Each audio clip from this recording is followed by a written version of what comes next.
And welcome once again. My name is Doug Grummins, and I'm giving a reading to a close friend of mine named Arlene. And it's either Arlin or Arlene, depending on who you're talking to. But anyway, I got the microphone nice and close here so you can hear me really well.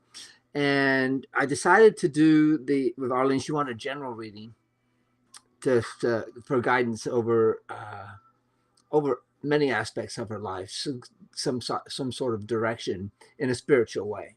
And that's why I love the Osho cards, because it's all spiritually based, and it's I can't like say, hey, you're gonna go out and win the lottery, but if luck is on your side, then the cards kind of lay out in a way that um, you'll just ask yourself like, wow. Now I didn't stack the deck. I haven't looked at any of the cards. Um, what we did was we uh, cut the deck. These are the cards, and we cut the deck, and then I counted to a number that Arlene posted.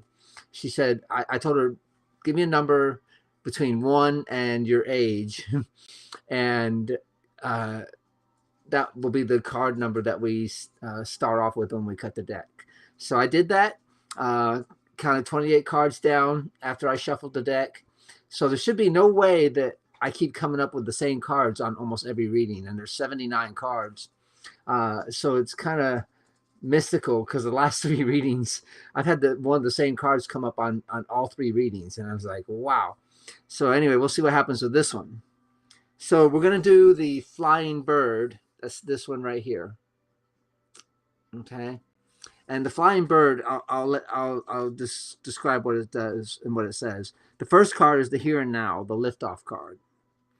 The second card is the Renaissance card, resistance card, fear of flying.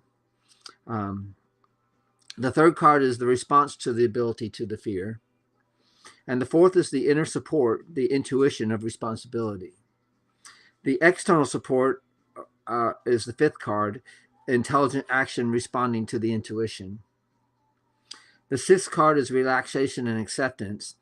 And the seventh card is the arrival at the new level of awareness.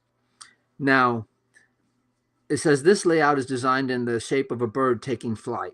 The cards are chosen and placed in the left wing symbol and indicate to us something about your feminine side, your receptive energies in the moment, while the right wing symbolizes your male, active energies. And the first card picked is the initiator of the flight, hence the stems from the masculine side. Each succeeding card responds to the previous one and lifts the bird higher and higher, allowing the questioner to move into greater clarity and inner spaciousness. So that's pretty cool. Okay. So now we know we're doing the flying bird. Card number 1, the very first card, I'm not looking at it, and it is slowing down. And it's got a picture of, it's a turtle, kind of slowly making his way down a path between a tree and a rock. Can y'all see that? That's the slowing down card, and it is a major arcana card of slowing down. And we go right to the page. Okay, I'll read the commentary first, and then we'll read what Osho says about the card, and then maybe I'll give a little 2 cents of what I say about slowing down. Okay, so anyway, here we go. The Night of Rainbows is a reminder that just like this tortoise, we carry our home with us wherever we go. There's no need to hurry and no need to seek shelter elsewhere. Even as we move into the depths of the emotional waters, we can remain self-contained and free from attachments. It is a time when you are ready to let go of any expectations that you have had about yourself or other people, and to take responsibility for any illusions that you may be carrying. There is no need to do anything but rest in the fullness of who you are right now. That's pretty beautiful. If desires and hopes and dreams are fading away, so much the better. Their disappearance is making space for a new quality of stillness and acceptance of what is. and you are able to welcome this development in a way that you have never been able to before. So savor this quality of slowing down, of coming to rest, and recognizing that you are already at home. Okay, so that's pretty cool. That's the commentary. Now I'm going to read what it says about the card itself. And meditation is a kind of medicine, Osho says. Its use is only for the time being. Once you have learned the quality, then you need not do any particular meditation. Then the meditation has to spread all over your life. Walking is Zen. Sitting is Zen. Then what will be the quality? Watchfully, alert, joylessly, unmotivated, centered, loving, flowing.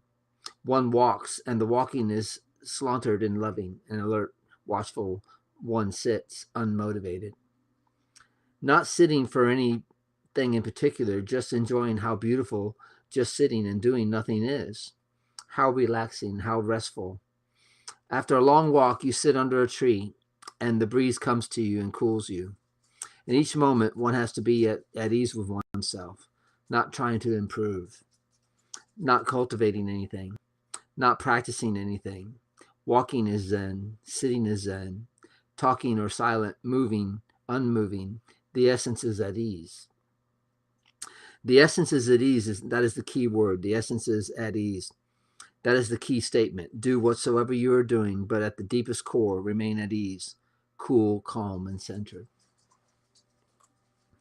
So my 2 cents is just this thought comes to me that Jesus said in the Bible that foxes have holes, birds have nests, but Son of Man has no place to rest his head.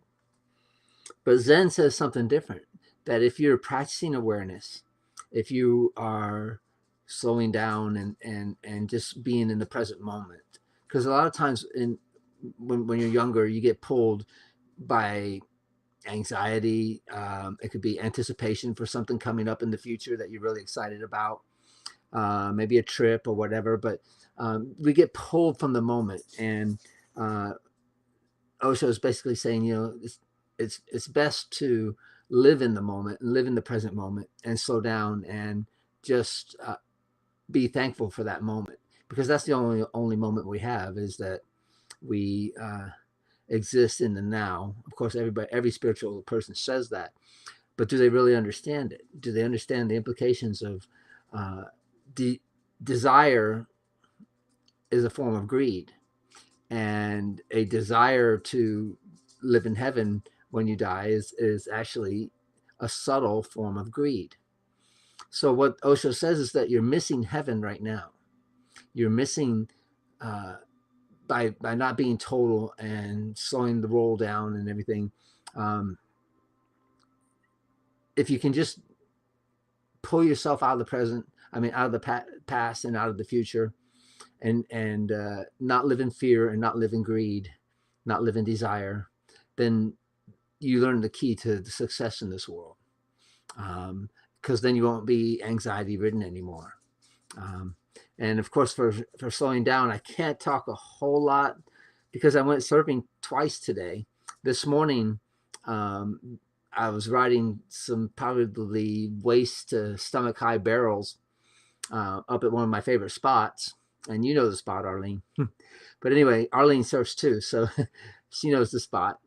And the wind caught my board after I rode this left, and it flinged the board up into my face so fast I didn't even have time to see it coming. It just like left the water surface and slapped me in the face. And I got right here, you can see this red spot right here. I got cut on the lip. It's nothing serious. I don't need stitches or anything like that. But I was so excited to be out there on my shortboard, because I don't get to ride the shortboard too often on good waves. But it was fun. I had a good time on the shortboard until I got smacked. So I probably rode 6 waves before I got smacked. And then I came in, and Val and I went to lunch and got relaxed and everything. Then I saw, we drove by the pier again, and it looked like the waves were still firing. So I took out my longboard and went out and caught a few more waves. I probably caught about another 5 or 6 waves, and then I cut my ankle. Not a serious cut, just a little skin cut. But I was taking off on a left, and it was a barreling left, and my longboard tried to get underneath it, but it caught the board and kind of flipped it over so the fins are straight up facing me. And I'm thinking, I don't want to get hit by the fins. So I grabbed the board and just held it the best I could, but somehow in the mix, it scraped my ankle. And so I guess even I should learn the lessons of maybe slowing down just a little bit. I wouldn't say don't surf. I would just say that anytime you push yourself to the limits of what you're doing, you grow, and that's beautiful. But it entails a little bit of danger, and it's always going to be there. So I say I'm getting on in age, but there will come a time when I won't be able to surf anymore. But anyway, this reading is not about me. I just thought I'd give my 2 cents into that. And that number 1 card was the liftoff card, and it's slowing down. And like I said, this is a general reading. So the second card is the resistance card, your fear of flying card. And this is on the feminine side. So let's see what the cards are drawing. Ooh, consciousness. And it's a picture of a Buddha, almost like a statue of Buddha, with some stars on it. And it is a clouds. That's another major. That's 2 major arcana clouds. I mean, cards that you've pulled right out the deck. That's kind of rare to have happen. So that is the resistance card, your fear of flying.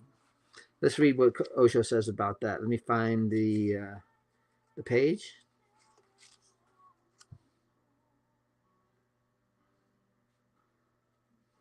Let's see. Okay, let's see.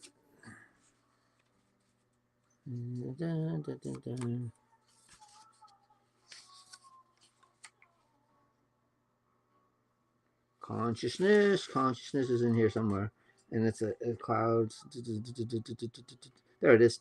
Oh, it doesn't have a number with it, so you have to kind of realize that Osho threw these extra cards in here at the end of each one of the set of 10. Then he made an 11th card to make this deck unique and different. And so let's see what that says. That's page 138. Please enjoy the music. All right. Okay. So here we go.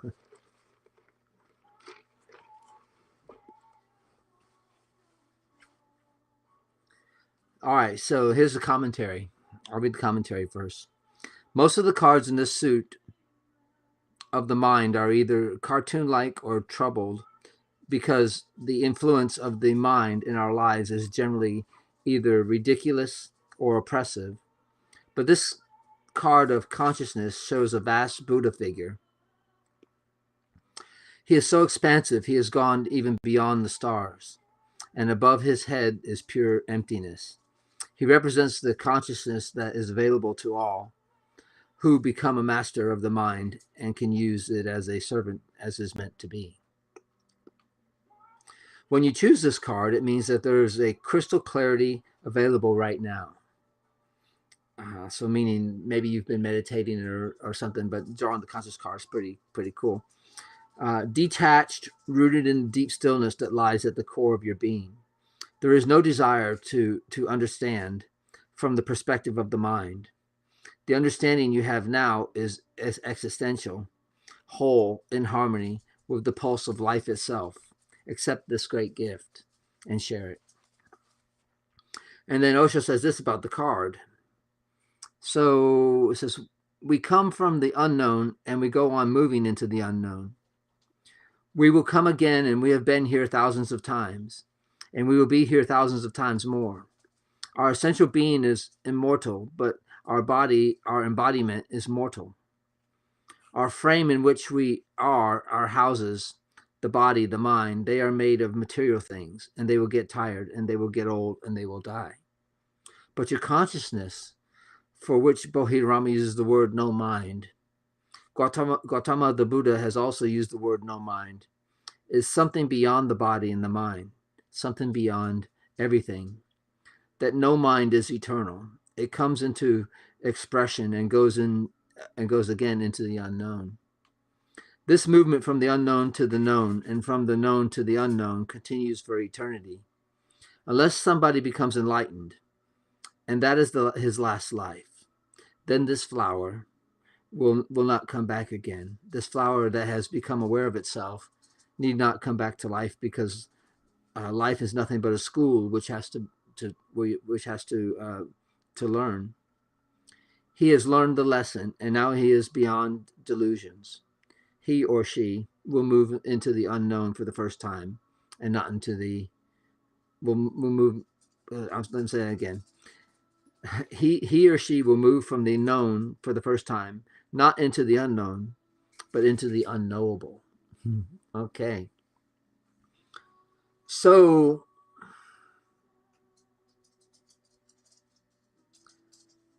as a surfer and all the other hobbies I like to do too, but mostly it focuses around surfing. I can't imagine any other place or any other existence better than the one we've been given. And when you become enlightened, um, you're kind of like welcome back into the Garden of Eden, where everything is glowing, everything is beautiful. The trees that are actually outside around us right now, you just can't see that light. You can't see that they're glowing until you become enlightened. And they say that this you don't come back again because the lessons are all learned. But what if it goes beyond lessons of learning? And I mean, because every time we ride a wave, and I've been riding waves for 40 something years, every time you ride a wave, it's a new experience. No two waves are the same, and no two people are the same.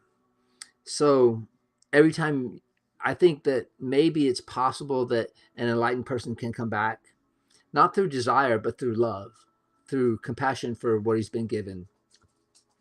And that is kind of the key element to spirituality, is to reach the highest goal, the highest aspect, or the highest dimension, you could say, that you could enter into, and be able to appreciate that, and just love that for what it is, and love the moment that you're in, and love the beauty that surrounds you. If you go out and hug trees or meditate under trees, you'll find you'll grow a bond with that tree.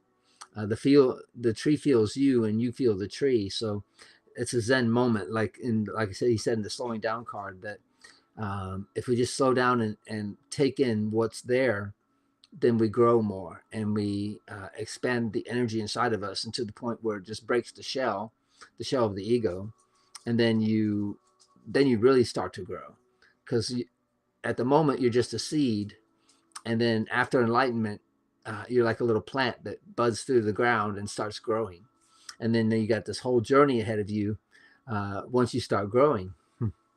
So that's the consciousness card. That's card number 2. Card number 3 is the responsibility to the fear, and this is a masculine card. So let's see what it's going to say. Compromise, and it shows 2 guys. They look like samurais, and instead of fighting, they're kind of like, I don't know, it's almost like a mirror, but they're different people, but it's almost like a mirror of one each other, but they're not fighting. Their swords aren't drawn. It looks like they're trying to maybe settle an argument or something from the card, from what it looks like. So anyway, so that's the compromise card, and that's the 6 of rainbows. And I think that's a minor arcana. Let's see. 6 of rainbows, compromise, 148. Okay, so compromise. We'll read what Osho says.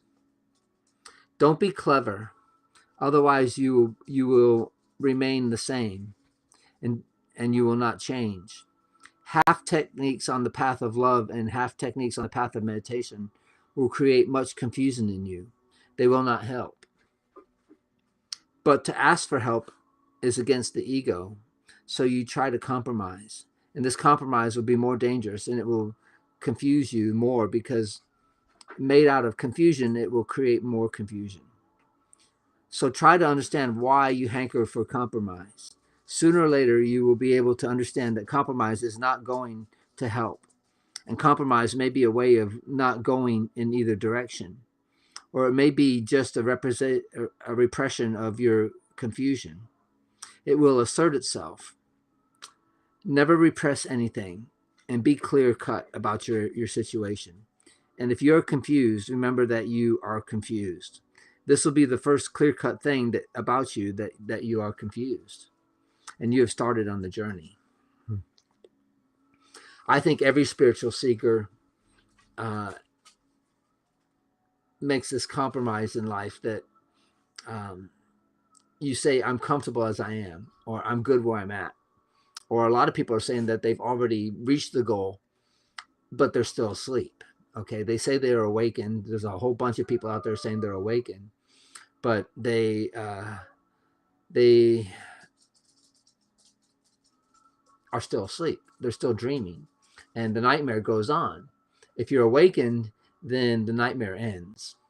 Even though there's this thing, a whole thing about, people say the dark night of the soul, where once you become enlightened, basically you have to burn off any karma from any past life, so that you won't have to come back again. If you don't burn off all those karmas, then there's going to be a chance that you'll have to come back for some reason and fulfill those karmas.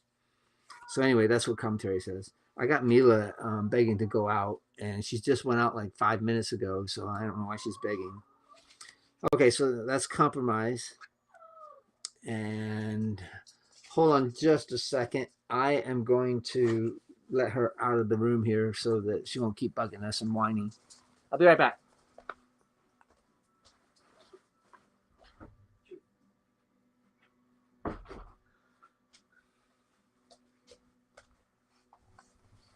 I am back.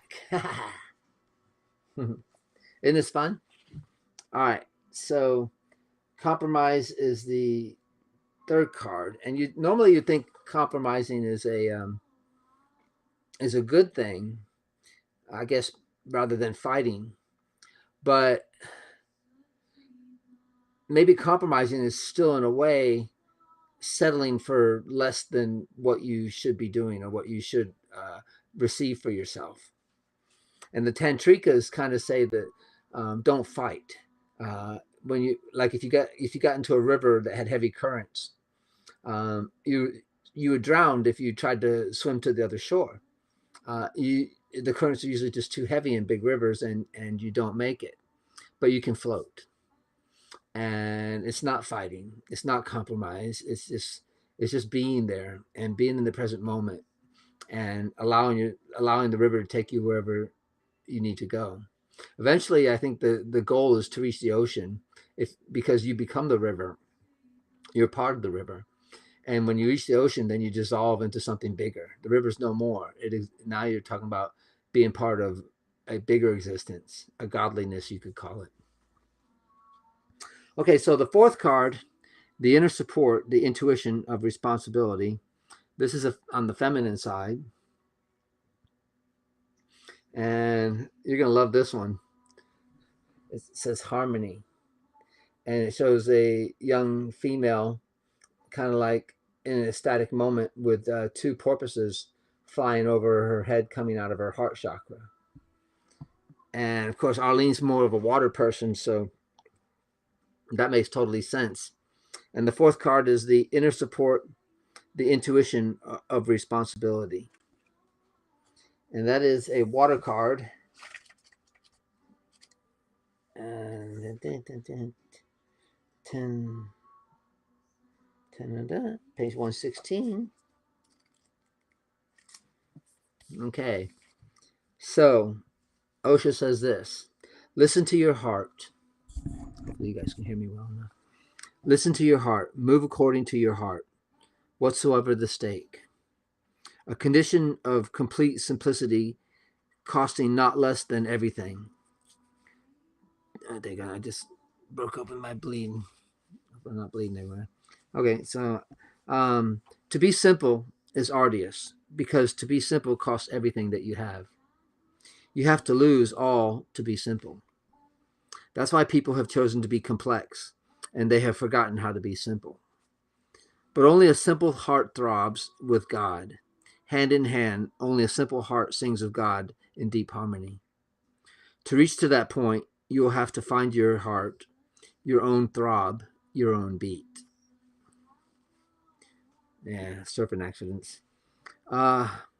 Yeah, so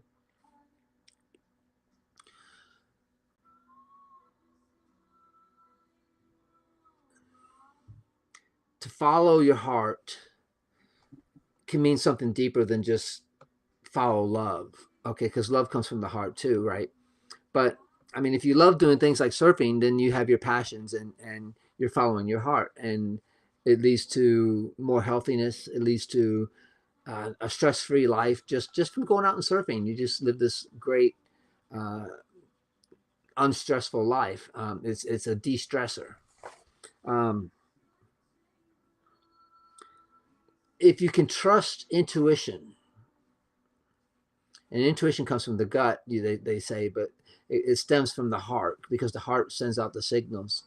And if you listen to your intuition, then you're listening to the heart. If your mind is telling you, oh, no, no, no, don't do that, don't do that, you're gonna regret it, don't do that. That's just fear trying to come in, and we talked about fear trying to control your lives. So trust your heart, trust your intuition. I've gone complete days. I'm serious. I know it sounds kind of crazy, but I've gone complete days with not a single thought, without following my mind, just allowing existence to guide me through my days. And it's beautiful to live that way. It's in the present moment. You're kind of staying ahead of the mind and just listening and just being aware and being conscious. So that's the 10 of water card, called Harmony. And so the card has two dolphins swimming over her.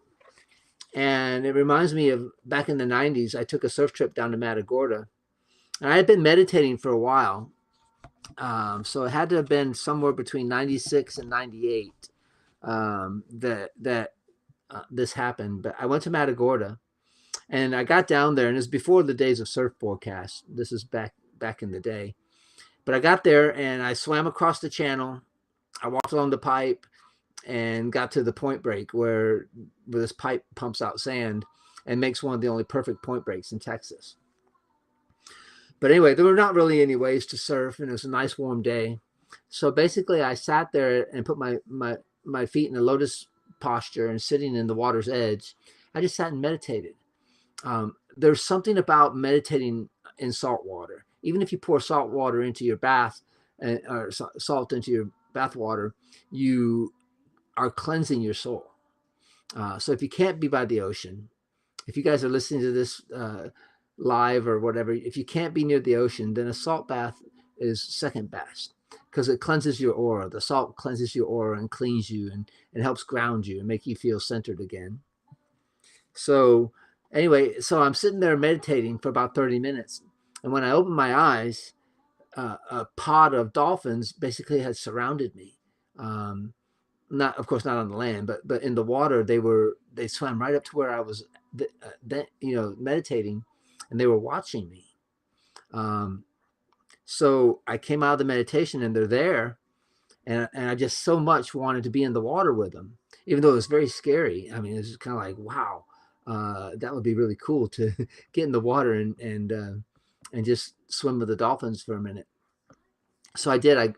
I walked into the water up to my waist. And as I did, the baby dolphins that were only about 3 feet, they would brush up against my legs and play this game about who could touch my legs. And that happened for a few minutes. And then the teenager dolphins were kind of doing their thing. They were over here doing flips and showing off how they could flip and everything, not even 15 feet from me. And then mama and daddy dolphins would just basically kind of sit there and pop their heads up and watch me for a minute and just shared this extremely beautiful moment with me and existence.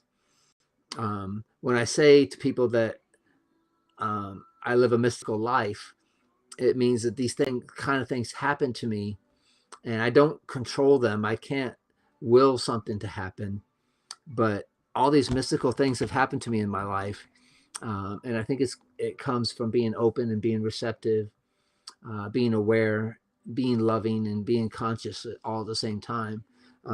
It's just a way of life that I've embraced ever since I learned how to meditate. Okay, let's move on to the next card.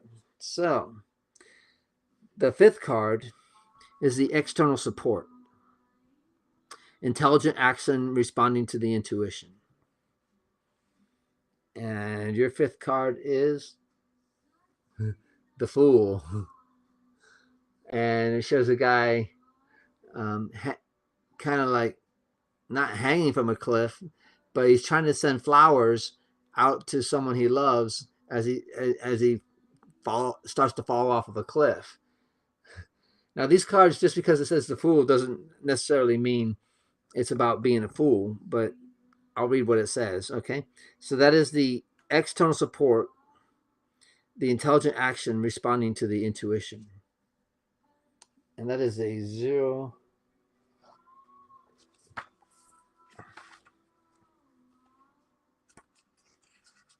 Let's see if I can find it. There's no 0. Oh, there it is, page 2. It's one of the first pages in the book. Okay, so I'll read the commentary first.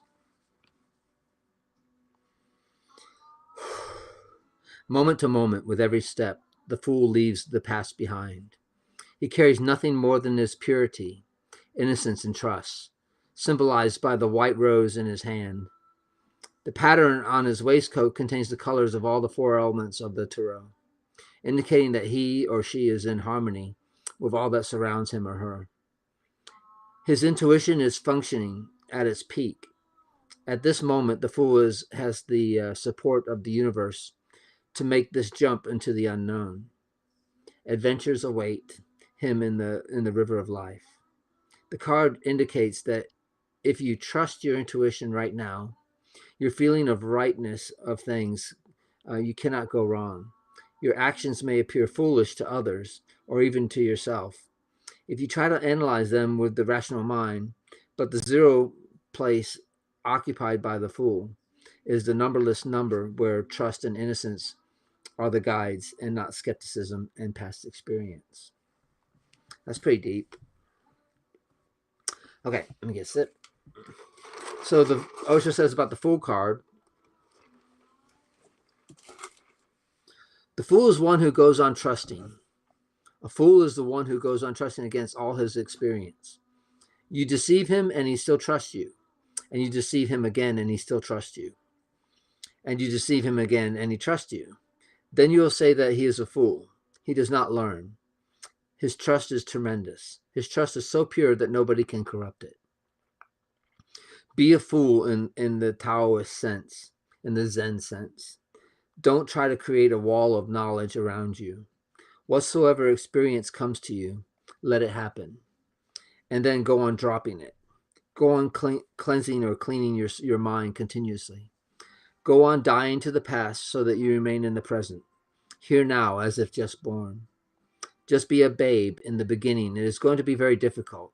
The world will start taking advantage of you. Well, let them. They are poor fellows. Even if you are cheated and deceived and robbed, let it happen, because that is which is really yours cannot be robbed from you. That which is really yours, nobody can steal from you. And each time you don't allow situations to corrupt you, that opportunity will become an integration inside your soul. It'll become more crystallized. Okay, so that's a pretty powerful card. I mean, here we are thinking the Fool is a bad card to get, but basically Osho says in a Zen sense that leap before you look kind of thing happens.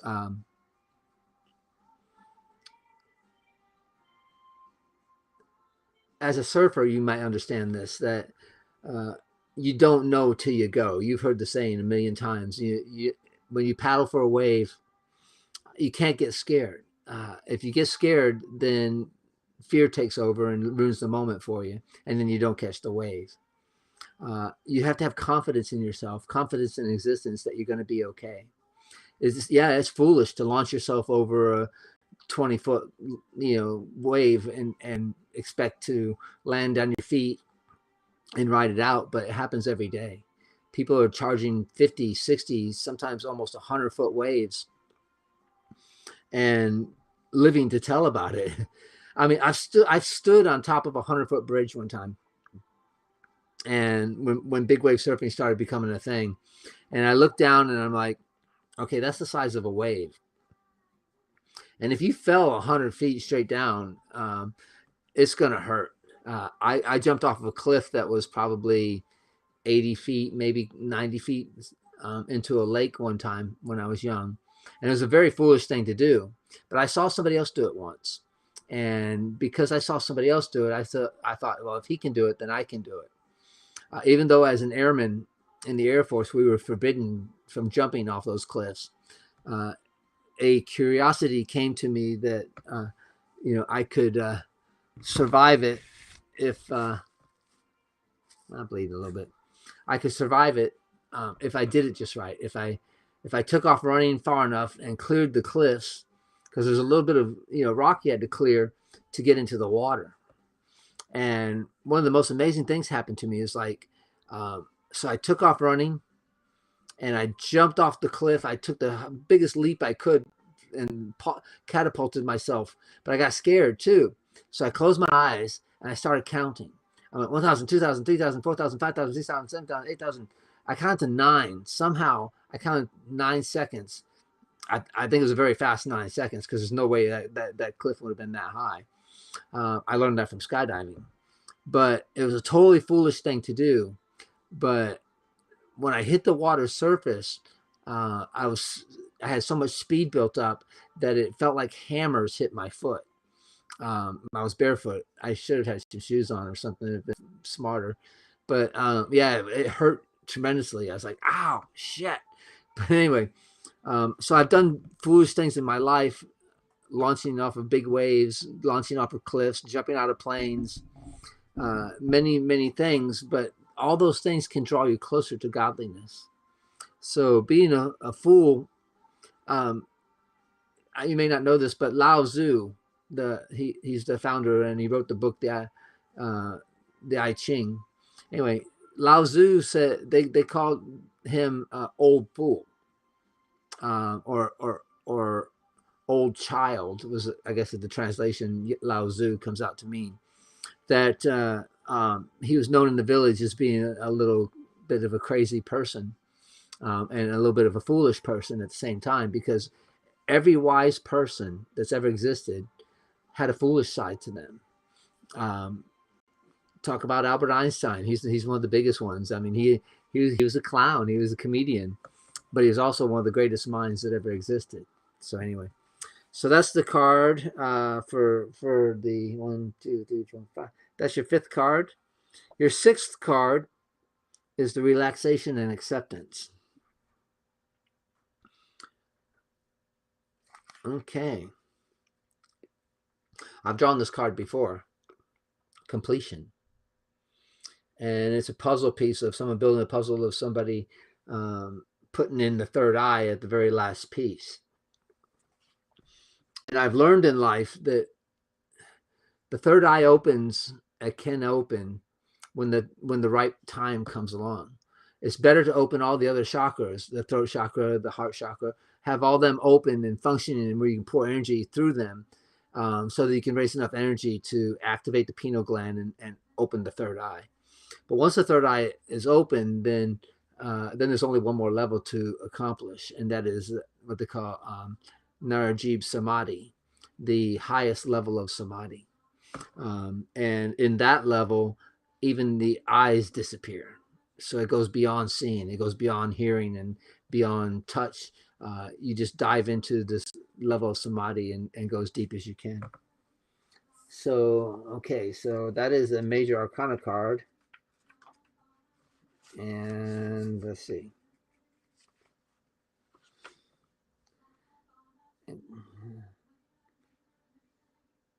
Okay, page 44.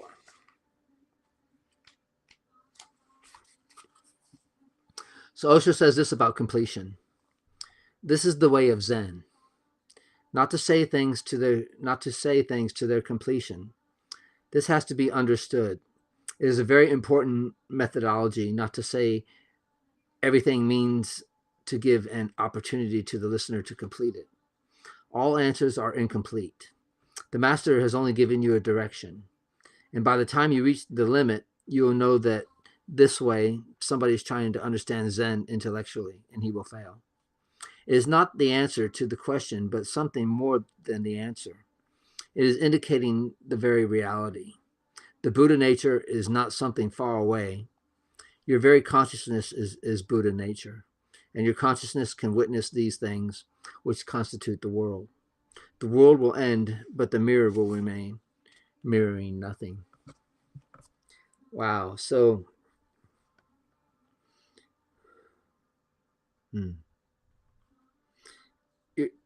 you're in a way completing everything by opening up the chakras, by activating the third eye. These things can happen, and they will. A lot of times they happen naturally. If you lived a complete life, if you grew spiritually, intellectually, emotionally, and physically, and you didn't run into any major roadblocks, and a lot of times humans do, and they run into them in the very lower levels, and then they never really progress because some people call it taboo, or they don't understand that you were meant to grow in the four bodies before the fifth could open up, and the sixth and the seventh, the fifth, sixth, and seventh chakras. They have more to do with the afterworld and the spiritual world. And once you raise enough energy up into the heart chakra, 51% of your energy goes up into the heart. That takes us back to the harmony and the love that we were talking about. Once you raise up 51% into your heart, then you got 1 foot in one door and 1 foot in the other door. 1 foot in your animalistic life, and then one in the spiritual life. And you kind of stay like that. You can live in the higher chakras, but then it's hard to relate. It's hard to be grounded. So every once in a while, you have to remember that you need grounding, and grounding is very important. So if you meditate and just concentrate on with your feet flat on the floor on a natural surface like wood or whatever you have, tile, and just focus on energy being released to the earth and given back to the earth. And in fact, that's a good meditation that Osho made, was for 7.5 minutes, you give energy in a circular motion like this back and back to the earth for 7.5 minutes. And then after giving back to the universe, you receive energy and you kind of bring it into your center, draw it in, hold it there at your heart for a minute, and then just keep repeating that motion, making circles and bringing it back into your heart. And do that for 7.5 minutes, and you'll feel actually probably about as beautiful you can feel as a human being. But giving is the most essential thing. Giving first, even negative things. What's going wrong with your life? What's not? What's bothering you all the time? Is it love? Is it your career? Is it your children? Is it all these things? Give existence back your problems, and then receive love and guidance from the universe. Okay, so that's your sixth card. And the last card, we'll save the best for last, is the arrival at the new level of awareness. I'm curious as to what card you drew here. I like it. It's a major arcana, and it says new vision. It shows a person kind of dancing, and he's got the symbols, the circle, the triangle, and the square, representing all elements of the body, the physical, emotional, and spiritual levels of the body and levels of existence. So we're going to read what Osho says about that.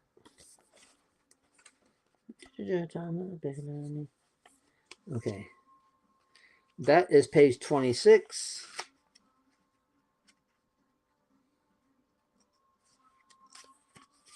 Okay. New vision. When you open up to the ultimate, immediately it pours into you. You are no longer an ordinary human being. You have transcended. Your insight has become the insight of the whole existence. Now you are no longer separate. You have found your roots. Otherwise, ordinarily, everybody is moving without roots and not knowing from where their heart goes on receiving the energy, not knowing who goes on breathing in them, not knowing that life juice is running inside of them. It is not the body, it is not the mind, it is something transcendental to all duality. That is called Bhagavata, the 10 directions. Your inner being, when it opens, first experiences the 2 directions, height and depth. And then slowly as this becomes your established situation, you start looking around, spreading into all other 8 directions. And once you have attained to the point where your height and depth meet, then you can look around at the very circumference of the universe. Then your consciousness starts unfolding in all 10 directions. But the road has to be one, or has been one. Wow, that's pretty deep. It says the figure in this card is being born anew, emerging from his earthbound roots and growing wings to fly into the unbounded. The geometric shapes around the body of the figure show the many dimensions of life, simultaneously available to him. The square represents the physical, the manifest, the known. The circle represents the unmanifest, the spirit of pure space. And the triangle symbolizes the threefold nature of the universe, manifest, unmanifest, and the human being who contains both. Now you are presented with an opportunity to see life in all its dimensions. From the depths to the heights, they exist together. And when we come to know from experience that the dark and the difficult are needed, as much as the light and easy, then we begin to have a very different perspective on the world. By allowing all of life's colors to penetrate us, we become more integrated. That's pretty powerful. That's a good card for the arrival at your new level of awareness. Basically having a new vision. And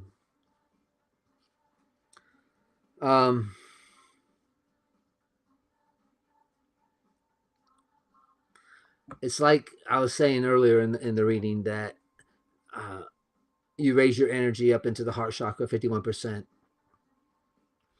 and then the seed breaks. Okay, the explosion happens. Now, not everybody that meditates experiences this emotion or this experience of the heart energy to explode, basically. But for the most part, these people that are not experiencing it, they're doing something wrong. They're either pulled by fear or they're pulled by greed or desire. And those are the 2 major things that slow us down in this world. And I know our launch card was slowing down, but life is about growing and experiencing. And once you become a flower, once you grow from a little plant up through an adult plant, then you start to flower. And when you flower, then you give back to existence. Kind of like how I'm giving these tarot card readings.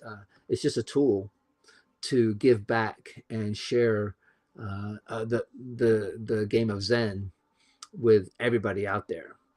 Even though this reading is just for Arlene, it could also apply to many other people, and they could learn and take from that reading themselves. And that's why I kind of post them on Facebook and YouTube, and then reshare it with the readee. So anyway, that was kind of your reading for today.